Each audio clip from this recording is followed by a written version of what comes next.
صلی اللہ علیہ وسلم۔ چارمی فرض مسح ربع سرست، مسح شرعن مسا سے عضو ترست۔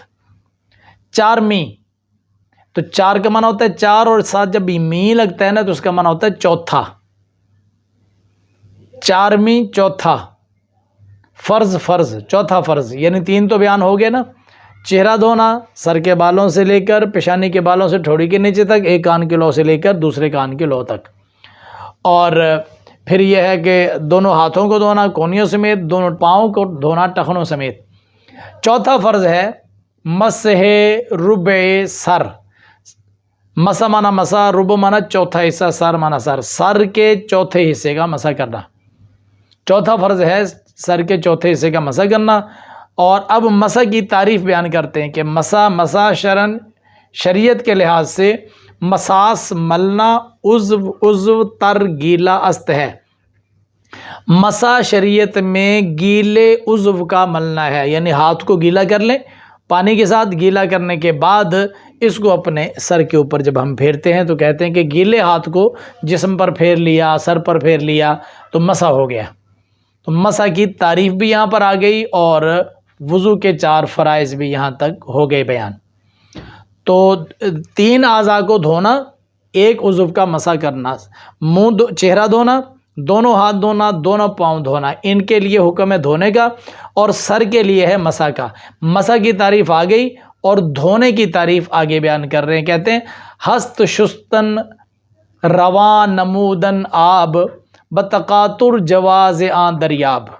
ہست ہے شستن دھونا، یعنی دھونا کس کو کہتے ہیں؟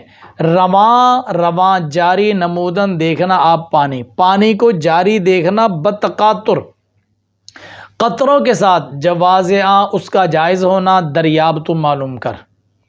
یعنی ہم کب کہیں گے کہ وضو کو دھویا گیا اور کب کہیں گے کہ اس کا مسح کیا گیا؟ ہاتھ گیلا کر کے جہاں سے گزار دیں گے، پھر پھیر دیں گے جسم کے جس حصے سے، کہا جائے گا کہ جناب انہوں نے سر کا مسح کر لیا۔ اور دھونا کیا ہے؟ رواں نمودن آب، پانی کو جاری کرنا۔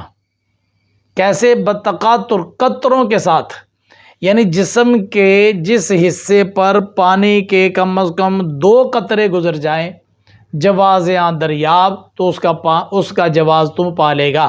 تو دھونا یہ ہوگا کہ آپ جسم کے اوپر پانی ڈالیں اور جسم کے ساتھ پانی لگ کر قطرہ ٹپک جائے، ہر حصے سے ایک قطرہ، پھر دوسرا قطرہ جب ٹپکا تو وہ دھونے کے حکم میں آ گیا جی آپ نے اس کو دھو لیا ہے۔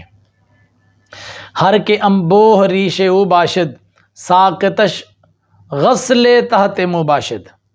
ہر کے جس کسی کی انبوہ گھنی، ریش او اس کی داڑھی، ریش داڑھی کو کہتے ہیں، ریش مبارک داڑھی مبارک، اور باشد ہو، ہر وہ شخص کی جس کی داڑھی گھنی ہو، ساقط معاف شین اس کو، غسل دھونا، تحت منہ بالوں کے نیچے است ہے، اس کو بالوں کے نیچے دھونا معاف ہے۔ یعنی ہر کے انبوہ ریش و باشد، جس آدمی کی داڑھی گھنی ہے، داڑھی گھنی ہونے کا مطلب یہ ہے کہ آپ دور سے کھڑے ہو کر دیکھیں تو داڑھی کے اندر سے کھال نظر نہ آئے تو اس کی داڑھی گھنی کہلائے گی۔ اور اگر بال ایسے ہیں کہ دور سے اس کے بالوں کے اندر کی کھال بھی دکھائی دیتی ہے تو کہا جاتا ہے کہ یہ داڑھی گھنی نہیں ہے۔ تو جس آدمی کی داڑھی گھنی ہے تو اس کو بالوں کے نیچے یہ کھال جو ہے نا اس کو دھونا معاف ہے، بلکہ اس کے لیے یہ ہوگا کہ پانی ڈالیں اور یہ سامنے کے جو بال دکھائی دے رہے ہیں جب یہ دھل گئے تو اس کا منہ دھونا ہو گیا۔